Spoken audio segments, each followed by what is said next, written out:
Sorry I'm a little late. I had some trouble getting on live for some reason. But I'm here now. Hi everyone. I hope your weekend is going amazingly. I'm Akira and this is Just the Tip. Just the Tip is a weekly show on Pornhub's Instagram Live where I am joined every week by a different porn star and we give out our porn star based tips. Sex tips, relationship tips. And throughout the week, I ask you guys to submit to us any questions that you may have. As usual, I got a lot of amazing questions. This week's guest is CherieDeville. She is one of the top MILFs in the game. I'm super, super excited to talk to her. And last week we had an anal sex extravaganza with Misha Cross where we talked about all anal sex questions, all anal sex advice. And I did miss one question that I really, really wanted to answer and we ran out of time / I kind of forgot about it. But the question was, I'm going to answer it now. The question was, what is the best position to start anal sex in? This is actually something I'm pretty passionate about. I think the absolute best position to start anal sex in, whether it's your first time or 100th time or millionth time, to me, the best position to start anal sex in at any given time is in reverse cowgirl. Reverse cowgirl, not one of my favorite positions at all. Don't really care for it, could kind of live without it. Except when it comes to starting anal sex. For anyone that doesn't know, reverse cowgirl would be like the person with the penis is like this, and me, usually, would be either like this on top, facing that way, facing away, so it's cowgirl but reversed. So my ass is facing them. Or even like kind of like a froggy thing like this. I just find that it's really a great position for my asshole to open up and I can be in control. That way they can just kind of lay still until I can like ease the dick into my ass, and then once it's like open and we're good to go, then I can switch into any position. I also really like, especially for like at-home anal sex, really love spoon. I think spoon is like a nice intimate position to start anal sex in. So, thanks for allowing me to answer that. Really, really was a shame that we didn't get to ask Misha that, but hopefully, you know what, maybe I'll ask her and I'll answer for her next time. So without further ado, I'm going to invite Cherie to join us for today's questions. There she is. Request.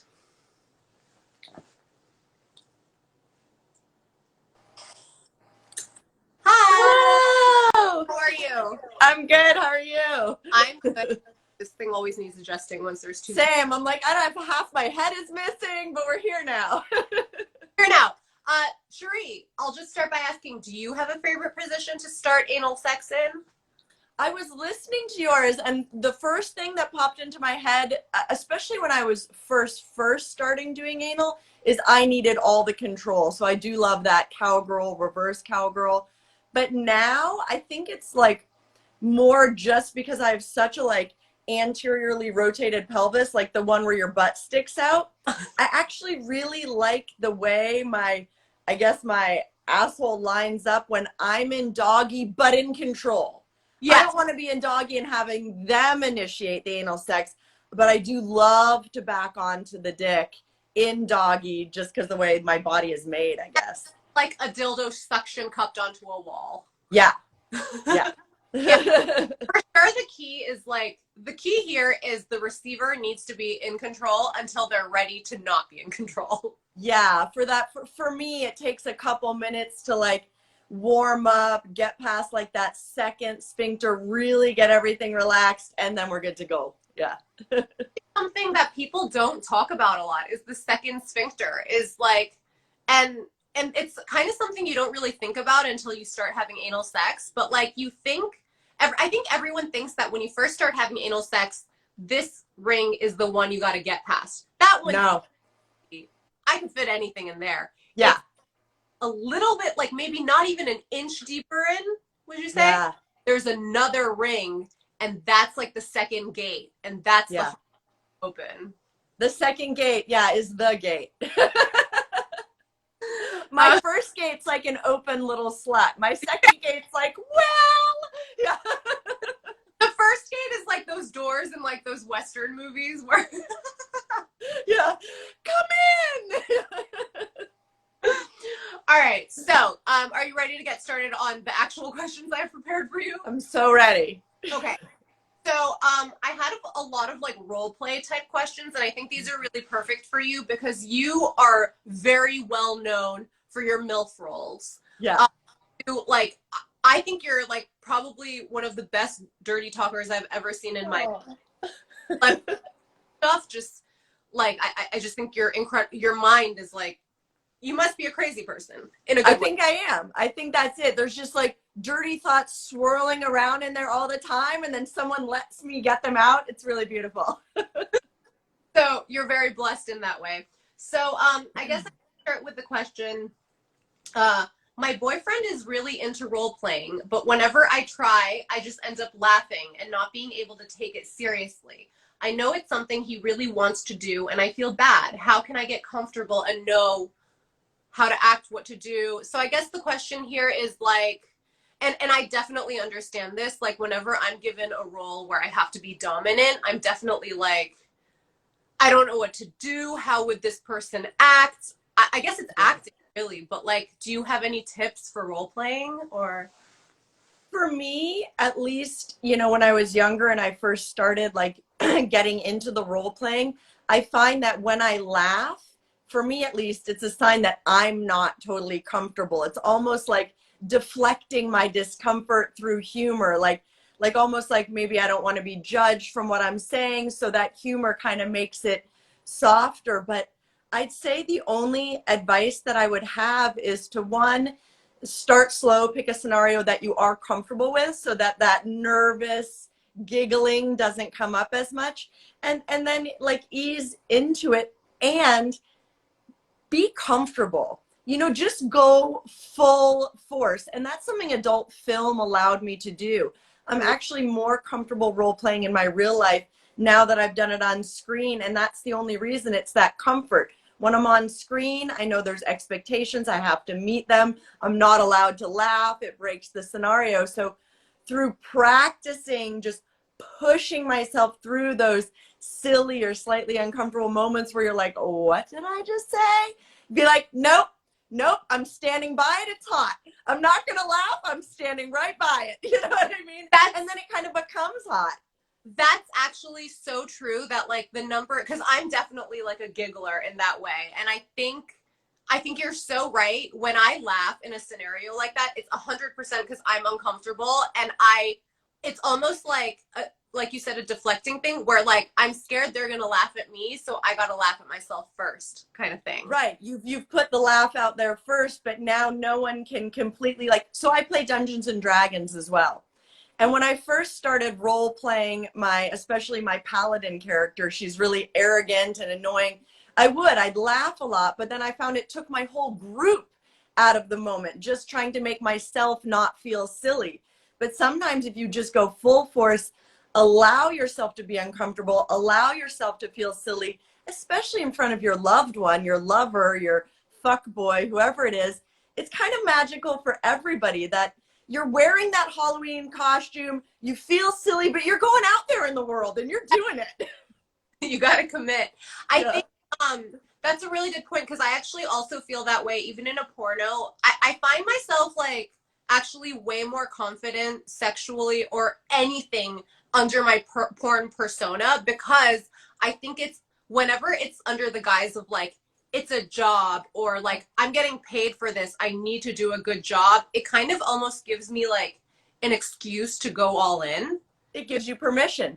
Yeah, whereas like when you're just, you know, like with the person you're fucking in your personal life, it's kind of like, I don't know, it just feels like like, am I allowed to be like Right? Am I allowed to bring that inner, slut or whatever the role that you're playing is out and have those words be accepted? Because nobody wants to be laughed at in bed, unless that's your thing. You know what I right? mean? No one wants to feel like they've said something outside of their comfort zone. Hmm. They don't know how it's going to be received, and then to have it reflected back poorly. So I'd say that as both sides of the person, if you're the one who's encouraging your partner to role play, even if they don't do it perfectly the first time, like encourage them, be like, oh, that was so fucking hot, like whatever the things were you liked, instead of being like suggestion. Totally. And I think also it's good to remember that, like, if someone is telling you they want to role play a certain scenario, like, they already think that's hot, right? You're not playing for an audience that thinks this is silly. You're playing for an audience that is already into this. Yeah. For sure. So the tips there, I guess, would be like practice, practice, practice until you're comfortable with it, and really just like kind of commit and go for it. I'd say, yeah, just to commit and go for it and try it out one time, even if you have to like imagine yourself like as that character, or if you have to like slightly the first couple times dissociate like your real self, like maybe make up a stage name for like that role in the bedroom. Like even some pornographers, or like Beyonce has 2 different names. Make up like your name and then your nasty name if you need that psychological separation for a while. It might help. Yeah, no, that's definitely a great tip.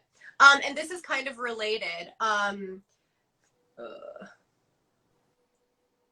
Well, the question is dirty talk, how to do it. But I'll elaborate. I love, love, love dirty talk, but I'm more of a receiver. I just like love when someone is saying like nasty shit in my ear. Mm-hmm. But I can definitely relate to like when it comes time to dirty talk, like not knowing what to say. So like Oh, yeah. play, like I understand what you're saying, like just commit to it, like really be comfortable and confident and just like know that that person thinks it's hot. But like with dirty talk, it's kind of like, I mean, it's almost like what's the dialogue supposed to be there? Like especially Right. It's like vast. Dirty yeah, talk does not mean one thing. So I right. kind of think about dirty talk like I think about oral sex. Like every girl and guy doesn't like oral sex the same way. How do you find out what kind of oral sex your partner likes? Through either communication, which not everyone's comfortable with, or more commonly, kind of like body language trial and error. So you might start your dirty talk with something you like. Maybe like I start descriptive. Like I'm seeing something, your cock looks, feels, is, right? And then see how they respond. You know what I mean? Or ask them if you're very comfortable. And then through that process, I feel like I can even, it's the same with like giving oral. You can start to see what type of dirty talk angles your partner likes. Oh, they really like this stepmom talk, or they looked a little weird when I said that. Let's talk more about the penis, or let's talk about what a whore I am, or you can try a few different subtle angles and see where they're like, oh, tell me more, and you're like, haha. Yeah. That's actually such a good tip. I think a really safe start is your cock or your pussy or whatever word you want to use there feels, looks. I think that's something that's very safe. Yeah, And or you're making me feel these things. I think that's very safe. And like once that kind of opens the gates, I kind of feel like it does bring people a little bit more comfortable to say things like, do you like when I blah, blah, blah, blah, blah? Yes, I think dirty talk is a beautiful way to bring communication into the bedroom without it feeling so like dry and consensual. Not that there's anything wrong with consensual, but if I were to just be like, Asa, I would love to lick your clitoris. Would you like it clockwise or counterclockwise? You'd be like, well, now I'm kind of fucking turned off.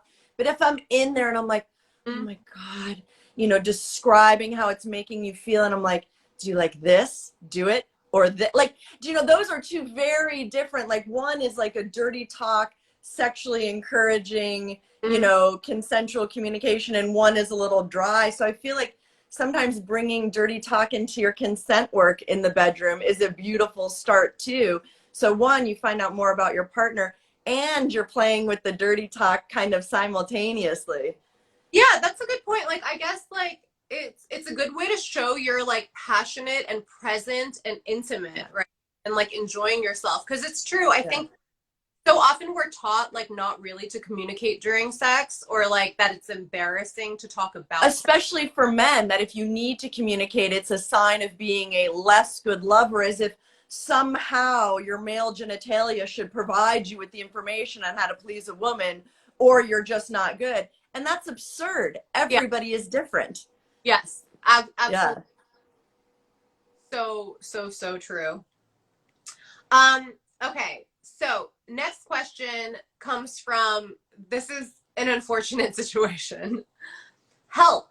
My last boyfriend was better at sex than my boyfriend now. That's the end of that question. So I think what the question here is, I think that the question is probably like, what do I do about it? How do I communicate this to my current boyfriend without hurting his feelings? I mean, first of all, I definitely don't think there is any scenario, unless he's like a total cuckold and he's into that and you've established that. I don't think it's a good idea to be like, you're not as good as my ex-boyfriend. Like, no. Who wants to hear that? Almost nobody. I mean, nobody. Of course the cuckolds, but almost nobody wants to hear that in any way, shape, or form. But now that she has had a good or a sexual experience that she really enjoyed, I think that's actually a benefit to this new relationship, because she's maybe discovered things about her body or about the ways she likes to have sex or the things that she likes to hear. So I think a really good way to start to communicate those things to your man, like say he's going down on you and 90% of the time it's not good, but 10% of the time he's like really doing it. During those moments, give that verbal encouragement until you guide them, or even start it yourself. Like, instead of saying my ex-boyfriend did this, I have a fantasy that we la la la la la, and then start to mold your sexual experience with that partner in a way that's really appealing to you.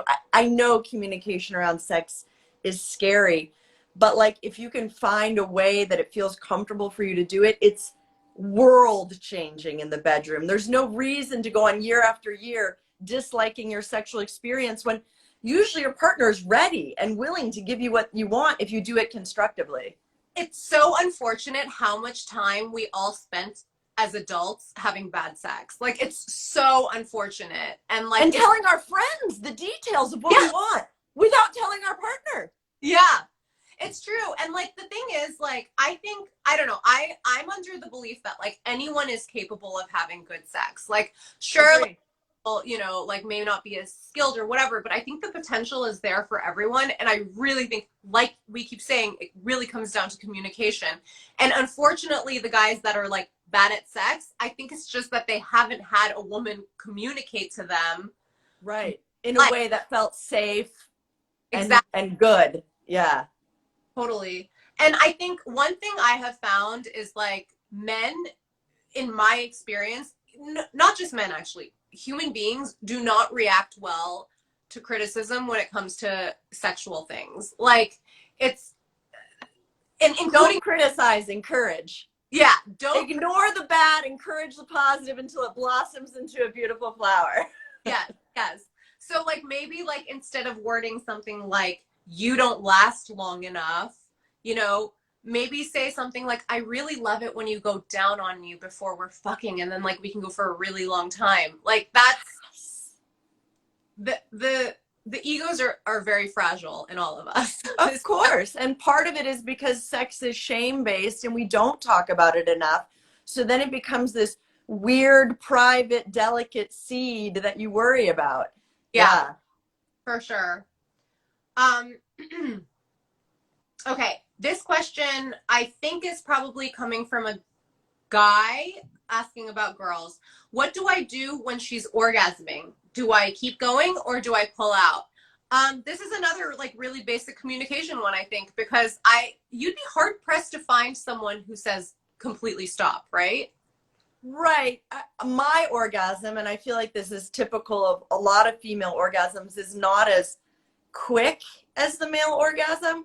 We sorry, there's like some weird mosquito. For me, I'll like start coming and then I'm like, wait, no, now I'm coming. Oh shit, no, now I'm really, really coming. And then like I'm still kind of like, so for me, if I were to be like, I'm coming, I'm here and I haven't even, do you know what I mean? So And it can really be halted short. Like a lot of like I think a lot of times we see someone starts coming and then everything stops and then you're like, no, I was like, oh, like the drugs were just about to kick in. yeah. Maybe for a man, they can imagine it as, what if a lady was giving you a hand job and the moment she saw the first drop of cum, like it's happening, she took her hand off. Right. You'd still come. It's harder because like for us, there's not as much of a visual, right? It's right. And so that's why I usually am like over the top. I'm like, don't stop. Don't stop. Please, please, please. Like, I'm just like, yeah, I'm, I know I want what I want. And I'm going to make sure I get it. But, Yeah, I'm definitely also a don't stopper. Yeah. And also, there's also like, I don't know if this happens for you, but like sometimes like I'll think I'm like done coming, but if he does exactly the right things, and I don't know what it is because I'm just like out of my mind at that point, but like just the right things, which that's again trial and error, I'll go on to the next orgasm. Oh, you'll start all over again. You'll be like, yay, yay, yay. Oh, it's ending. Oh my God. To the next way bigger. Like, yeah. Yeah. And like women we can do that, I feel like. So thank God. It's so blessed. It's amazing. The female orgasm is amazing. I know. I wonder if like we switched bodies with dudes for a day, like would we be so vastly disappointed? I feel like I'd be vastly disappointed. For the most part, the reboot time is longer for a man. It's certainly on an individual basis, it seems like one orgasm and then waiting and then maybe another. It's not quite as a continuous sexual experience for a lot of, not everyone, I'm sure, but for a lot of people. Yeah. But I feel like a lot of us, like if we're like masturbating, especially, like we can come for like forever. Yeah, unless I'm doing it to fall asleep, I'm not gonna come once in a masturbation session. Yeah. The falling asleep masturbation, very different. Oh yeah, I'm not even like, I go to the one go-to I've been doing since I was young, and I'm like, and I'm gonna go to bed in like the window, like the bliss window. I need to fall asleep during it. I have to know what is CherieDeville's go-to. Oh no! Or is it I'll like, tell you. I've been using it for like 20 years or more. It's which is why it sounds weird, because I've had the fantasy since it was more like appropriate. It's me and a specific group of the friends that I had when I was in high school. And my dream is that we had all started a sex club. And in this club, which met once a week, I know it's detailed, every person gets a turn to pick their fantasy. And the only rule of membership is that you have to participate in that fantasy. If you don't, then you're out of the club. So, I have all kinds of different fantasies that I make up or that I imagine they made up. So yeah. And then everyone's watching, which is part of it. Those that aren't participating in that week's fun. Can I just say, and I say this with like so much love, of course that's your fantasy. Like and of your friends, basically. Like it's practically like an anime. Yeah. You know what I mean? Like everyone gets along, no one's jealous. It's like a beautiful thing. It's like kind of nerdy. It kind of is, yeah. Yeah. Because we're still all in a particular friend of mine's basement too. Again, this fantasy's been going on for a minute. Right. Yeah. Frozen in time. Like you are that. Yeah. Well, that's interesting. My go-to is I always imagine that my husband is cheating on me. Wow. I think I'm a cuckold. And then what? Like, are you watching in a corner? Yeah, like I changed that part up a little bit, but usually it's more like I catch him doing it. Like it's not like it's not allowed. and I catch him doing it and he like doesn't care and just like keeps going anyway. And like watch, sometimes I'm just like crying and like you know, like what happened? Masturbating and crying. Using my tears as lube. But like I don't know, I just really like, I don't know, for some reason I'm just like really into that. But I would life, you know? So oh, absolutely. I've had all kinds of fantasies that would be either impractical or have emotional consequences, all kinds of things that I love in my head that I completely understand I would not love in real life. Yeah, I think like that should be normalized. We should be allowed to have fantasies that are completely separate from like our moral and ethical like selves. Because it's a fantasy world, and in fantasy worlds everyone's emotions are controlled in your mind, not in theirs, and that's, you know, it is what it is. I think this is probably something you have a lot of experience with. Do you have any tips on having sex in public? I have. Be careful, don't get arrested. Yeah, wait, let's like preface this with a disclaimer, because as porn people, we know if you get caught having sex in public, I don't know if it's like all across the board, all states. I know this is true in California, but you could have to register as a sex offender. Oh yeah, even if you were to expose yourself individually, like if I were to go outside right now and just walk around my neighborhood nude, I would have, I mean, it would be a very big, permanent, life-changing problem if I got caught. Yeah. Some people that have had to register because of that. Like it's not, you know, like pedos or whatever. They were just having sex in public.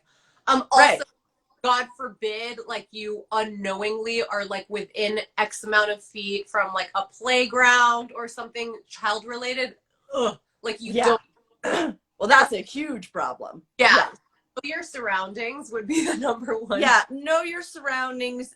Be safe. If there's a way that you can get that fantasy without, like, even for me, I'm a pretty conscientious person. And while I enjoy the thrill, the reality is that I would only want to be seen by people who wanted to see me. I would be horrified if I upset somebody. That's not, that I don't sexualize that. So for me, I'm very careful about where I am.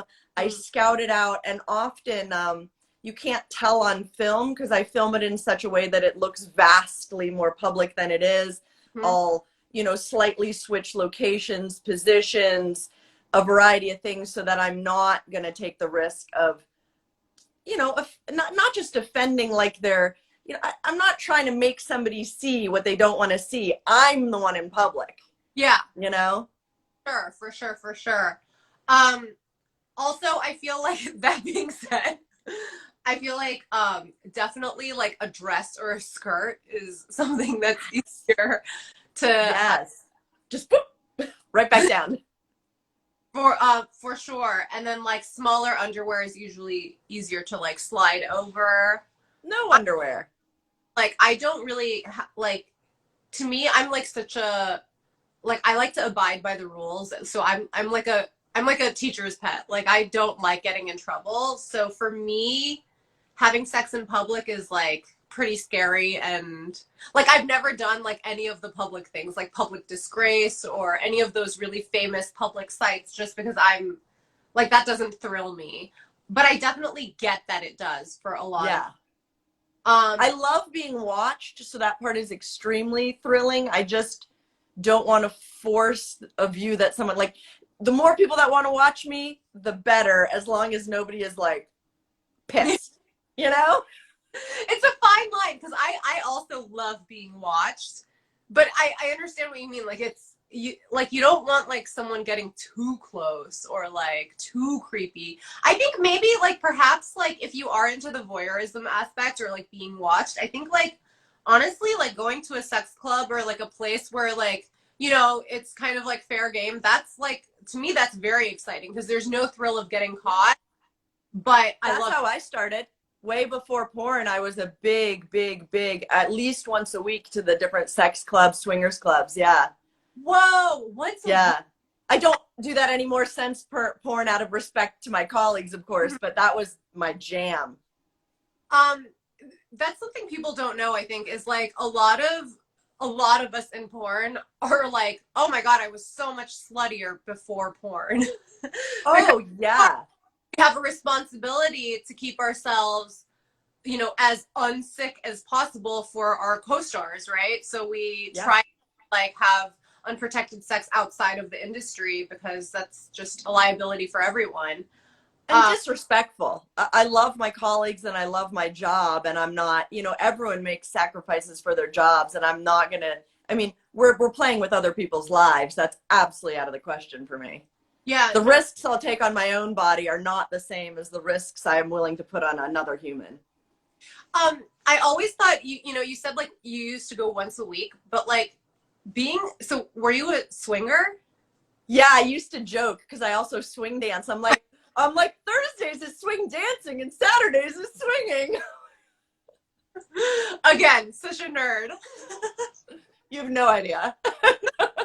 And I always think like swingers, I feel like I don't think I have the energy to be a swinger because I swear to God, like all the swingers I meet, like it looks exhausting. Like they're so like no, I'm serious. Like I feel like swingers like have this magical energy where they're like always on the prowl and like down to go to the club. I don't even want to go to like a regular club every week, much less a sex club. Like that would be if I were a swinger, maybe like twice a year.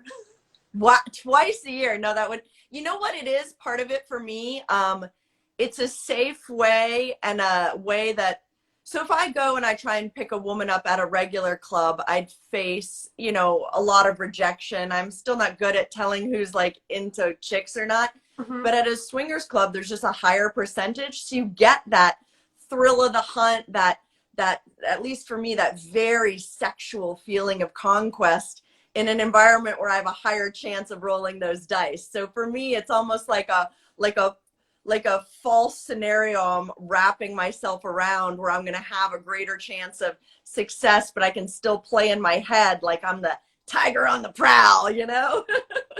That's actually that makes total sense. I think I would like literally rather die than go to a bar and like ask a woman if she wants to have sex with me. Like to Oh me yeah, I've been hit. I've been had their friends come over and laugh at me. It is what it is, but it's it's scary. a lot of rejection can kind of get to your heart after a while. Yeah, I always think like I could never be like a mainstream actor or like just the amount of rejection I don't think like my ego could take. I'm a delicate flower as well. Yeah. A lot of us in porn are delicate flowers. Yeah. The guys included.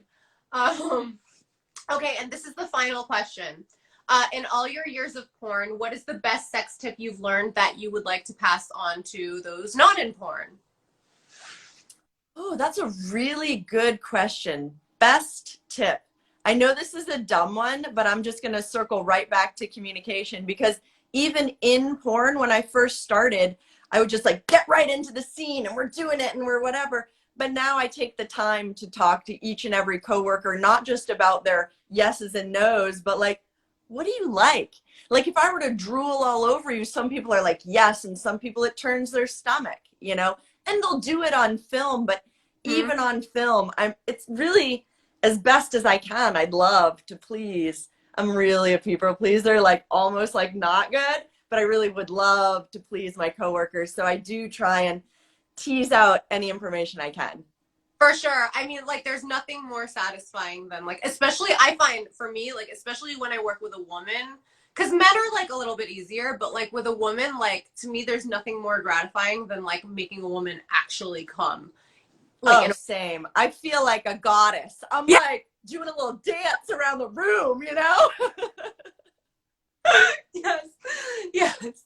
I think one tip I would like to pass on, first of all, I definitely want to echo the communication thing. I think communication, number one thing I've learned as an adult, it makes all sex better. Nobody is offended by it. Like, I promise you, I've never been in a situation where I was like genuine and communicated what I wanted and asked genuinely what they wanted and was met with rejection. Like, that has not happened. So for sure, I think we need to make that a normal, more comfortable thing, and less shameful. That being said, I think another tip that I would like to pass on is definitely always pee after sex. I think that's we're not taught that. Maybe some people were. I was not. But I have found that the times that I decided not to pee after sex and just like decided to drive home instead, sometimes you get a UTI, and that's really so. Definitely pee after sex, even if you don't have to go. Just go. Do it. And Yeah. for ladies, don't be scared of your vagina. It's okay to do a little dipstick test. Your vaginal health will tell you a lot. You know, if it tastes, granted, there are differences throughout the month, but I feel like you can tell a lot about your overall health if you start being really comfortable with your vagina and its flavor and its look and everything. Totally. Mm-hmm. But that's also a really good point that you just mentioned, is it's different throughout the month. I think we're like, I grew up anyway with the sense that like your vagina is not really supposed to discharge anything. It's never supposed to smell like anything. Like that's how I grew up. I just thought, like if I have like a little wet spot on my panties, like that means that's because I'm like a horny, gross person. But actually, no, it's not true. Like for example, the time of the month that we're ovulating, it's like it's like that very sticky, clear discharge, and then like other times a little bit more creamy, and then others like it's And they're all good, mm-hmm. but you need to know your vagina. Yes. Yeah. So yeah, those are our porn star based tips. So where can people see more of you? I know you've been shooting for your OnlyFans and your Snap. Can we promote those?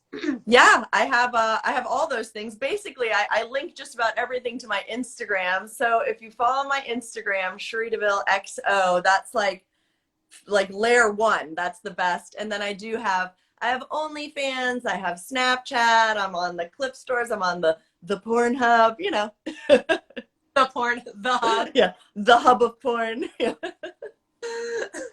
All right. Well, thank you so much for joining us. I had a really good time talking to you. I had a good time. Thank you. Soon. Bye. Bye.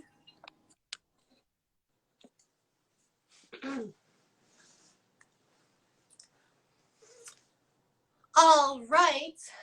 Thank you so much for joining me. Can you see me? My thing is like a little bit frozen. Well, I'm just going to keep talking. Okay. Thank you so much for joining me. That was CherieDeville. You can check out her Instagram at CherieDeville XO. I've also tagged her in all of the things on Pornhub and on my own Instagram, so you can check her out that way, and check out her Pornhub, Snapchat, OnlyFans, etc., etc. This week, I'm going to be back for 7 Minutes in Heaven, which is a short interview with our first couple guest. They are Jada Kai, a former Team USA figure skater, and her boyfriend slash husband slash, it's very complicated, but they are in fact boyfriend and girlfriend now, Jackie Knight, who is also a fellow porn star. We'll be asking them all about their complicated relationship then. And then I will be back next Sunday for Just the Tip with Lotus Lane, who is going to help me answer questions and give out our non-science-based, purely porn star-based sex advice. So thank you so much for joining me today. I hope the rest of your Sunday goes spectacularly. And thanks for joining me. Bye.